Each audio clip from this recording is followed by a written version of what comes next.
Ya, halo guys, halo semuanya. Kita ketemu lagi ya guys ya. Jadi kali ini eh, kita cuma mau ngobrol-ngobrol santai mengenai email nih guys.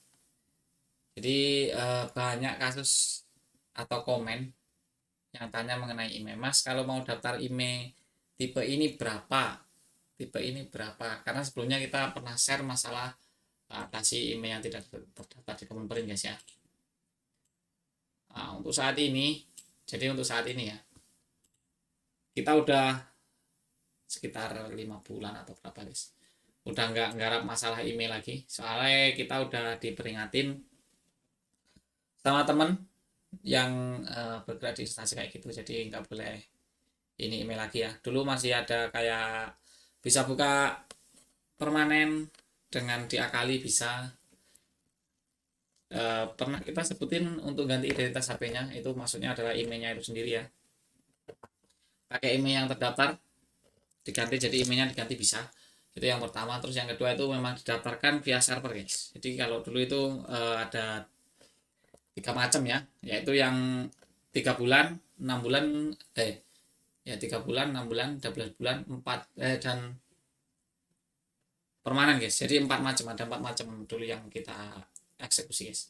Tapi untuk saat ini hati-hati kalau mau untuk yang aktivasi katanya permanen ya, itu banyak yang cuma 3 bulan. Jadi gini, si jasanya ini ya, itu bikin nama toko itu banyak. Jadi misalnya yang satu namanya gacor email, nah, gacor email, yang kedua bebas email, yang ketiga eh, tata email. Misalnya nama tiga toko gitu guys ya, tapi sebenarnya ini cuma orang satu dan itu cuma 3 bulan guys. Tapi ngomongnya permanen biasanya seperti itu ya untuk yang kasus-kasus saat ini. Jadi kalau untuk permanen saat ini memang agak mahal kalau yang beneran permanen. Terakhir kita tanya itu resmi ini guys ya, ini resmi. Terakhir kita tanya untuk satu email 1.700.000 atau berapa ya guys, itu masih dari calo guys. Jadi kita kalau misalnya ada orang mau ke kita itu, kita dapatnya itu 1.700.000-an sekitar itulah. Itu untuk yang permanen. Kalau dulu itu permanen cuma 600 atau berapa gitu guys, 600 atau ya sekitar 500 atau 600 gitulah.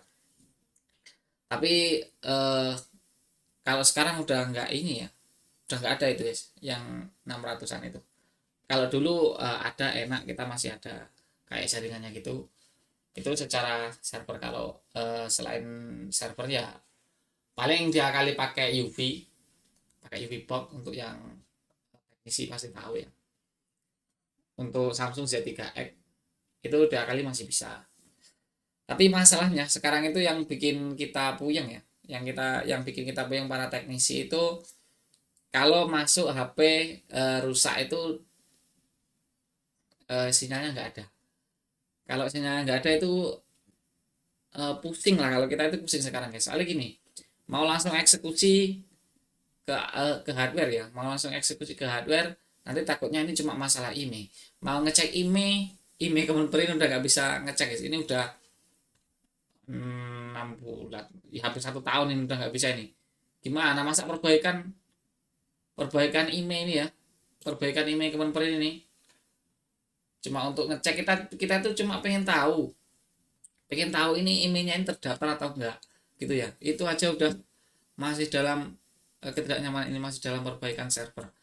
Yang bikin sakit hati lagi malah kominfonya malah ketangkep KPK guys. Aduh, susah ya ini. Saya yakin ya, ini yang lebih susah lagi itu kayak Blantek guys. Blantek itu istilahnya kayak orang jual beli HP bekas. Ini nggak kebayang sih kalau saya pribadi guys ya, untuk yang orang-orang jual beli bekas itu ngecek emailnya bagaimana. Soalnya ada alternatif lain sebenarnya untuk ngecek ini, tapi nggak selengkap yang di sini guys. Ini ada di Bea Cukai, beacukai.co.id, cek email. Nah ini juga untuk ngecek email ini, tapi untuk ngecek email ini yang diregistrasi via Bea Cukai. Jadi untuk HP yang terdaftar di Kemenperin tapi nggak lewat Bea Cukai, itu nggak terdaftar di sini. Jadi kita nggak tahu itu susahnya itu ya. Kayak contoh gini, HP ini Xiaomi Redmi Note 5. Nah, Xiaomi Redmi Note 5 ini masuk ke Indonesia itu sebelum ada kebijakan itu ya, kebijakan IMEI itu ya, IMEI yang diblokir Kemenperin itu ya. Nah, tapi ini resmi, tapi ini masuknya resmi. Nah, ini IMEI-nya sebenarnya terdaftar di IMEI Kemenperin, terdaftar di IMEI Kemenperin yang ini. Nah, tapi dicek di sini itu enggak terdaftar soalnya enggak didata waktu ada pemberlakuan ini enggak ikut ke data guys. Yang ke data itu cuma yang ada yang bisa kita cek di bea cukai ini cuma yang didaftarin bea cukai ya. Misalnya dari luar negeri kita ke bandara daftar bea cukai. Nah, kita cek di sini baru bisa. Jadi kalau kita mau jualnya HP ini terdaftar buktinya di bea cukai. Tapi di bea cukai yang tidak terdaftar itu belum tentu di Kemenperin nggak terdaftar guys. Jadi ada yang terdaftar di Kemenperin tapi nggak terdaftar di bea cukai. Tapi ada yang terdaftar di bea cukai itu pasti terdaftar di Kemenperin. Tapi kasusnya di Kemenperin itu yo iku guys, servernya perbaikan terus, entah sampai Bang Tayyip pulang kampung kalian ke baru ini ya. Susah kita guys kalau untuk masalah IMEI sinyal lah untuk terutama kalau yang apalagi yang mau yang jual beli itu guys, itu nggak kebayang kalau saya pribadi bingung. Jadi untuk dan iya ya, kalau memang ini enggak, kalau memang ini kita nggak bisa ngecek atau gimana gitu, daripada nyusahin orang banyak, sebenarnya nyusahin orang banyak apa enggak ya, ya nggak usah diberlakukan IMEI pemblokiran kayak gini lah. Soalnya di daerah sini khususnya daerah desa sini guys ya, di daerah desa sini itu banyak TKW itu yang masuk, yang pulang kampung pas lebaran kemarin, bawa ke counter itu HP-nya itu nggak ada sinyalnya semua, padahal katanya udah di bandara itu udah di scan udah ini, tapi nyatanya nggak tetap nggak keluar sinyal. Ada yang keluar sinyal dua dua tiga hari keluar, tapi setelah 1 minggu langsung hilang katanya, padahal ya ikut scan ikut antri. Dan kebanyakan kasus itu dia ngisi ini guys, ngisi katanya, saya sendiri kurang tahu mekanisme bagaimana di bandara guys, kita kurang tahu juga. Intinya dia kayak ngisi formulir ini, bawa HP bawa apa gitu, intinya udah buru-buru pengen pulang tapi harus ngantri lagi untuk daftarin HP-nya itu loh. Nah, banyak TKW itu yang nggak mau ngantri guys itu, jadi otomatis emailnya nggak terdaftar dan nggak ada sinyal di sini. Dan kalau memang untuk pemblokiran email ini untuk antisipasi bahwa penyelundupan HP atau semacamnya, kalau saran saya mending jangan yang inilah. Kalau untuk pemblokiran email ini kita jadi jatuhnya kayak gini ya, jatuhnya jadi kayak yang nggak bersalah itu ikut kena imbasnya gitu guys. Ini hanya pendapat saya pribadi ya, sekali lagi ini hanya pendapat sih. Syukur-syukur kalau didengerin sama yang berwenang, apalagi pakai baju kolot ini nggak mungkin ya guys. Ya imbasnya kemana-mana, jadi tujuannya mau apa ya, mencegah atau gimana, tujuannya mencegah penyelundupan HP black market atau gimana, tapi yang kena tukang servis. Pertama tukang jual beli, aku kasihan banget sama counter-counter yang jual beli. Untung saya nggak jual beli guys ya. Pertama counter yang jual beli HP bekas, baru pun juga kena imbas sih harusnya. Yang ini yang kita katakan kena imbas orang jual beli ini ya, ini yang pertama kena imbas jual beli ini karena emailnya nggak bisa dicek di sini di Kementerian ini, nggak bisa dicek itu karena itu ya. Kalau ini bisa dicek untuk yang jual beli ini masih bisa, jual beli tukang servis itu masih bisa. Yang kedua tukang servis itu karena kalau ada HP rusak nggak mau keluar sinyal itu kita bingung mau eksekusi hardware atau software gitu ya. Apakah ini karena emailnya nggak terdaftar atau memang karena hardware atau WTR-nya itu yang rusak. Jadi ICPA atau WTR atau semacam yang berkaitan dengan sinyal hardware itu yang bermasalah atau bagaimana, ngomong gue kayak aneh.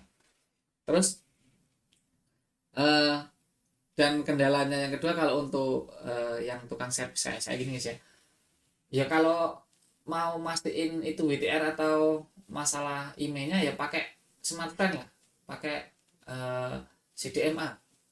Iya, pakai CDMA, pakai kartu CDMA. Nah, itu masalah yang kedua.